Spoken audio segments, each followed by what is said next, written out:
Kumeanza kutokea debate kati ya watu wanasema amani ama haki. Mimi niwaambieni ni vyote. Ni vyote. Kama mtu anaongelea haki, wala hatutakiwi kubishana naye. Haki ni jambo la msingi kwenye maisha yetu. Tena kila Mtanzania asione aibu. Kila Mtanzania asione aibu kusemea haki ndani ya nchi yetu. Ni jambo la msingi. Na kila Mtanzania anatakiwa atambue kwamba moja ya pacha moja anayeleta amani ndiyo ni haki. Eneo moja tu ambalo tunatofautiana na wanaharakati, tunatofautiana eneo moja tu.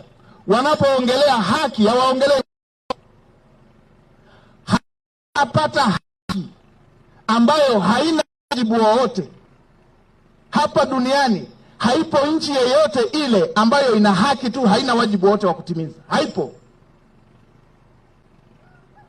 Haipo, haijatokea nchi ile ambayo ina haki tu na haina wajibu wa kutimiza. Kwa hiyo tusijifiche kwenye kichaka cha haki. Haki wote tunaitaka, na haki wote ni mawakili wake. Wote tunataka haki ifanyike. Tunataka wote haki itendeke. Sisi tunaenda hatua zaidi.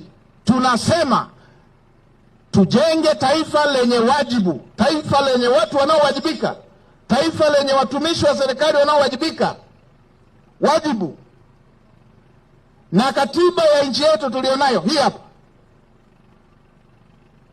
ina sura 10. Sura ya kwanza tu ina sehemu 3.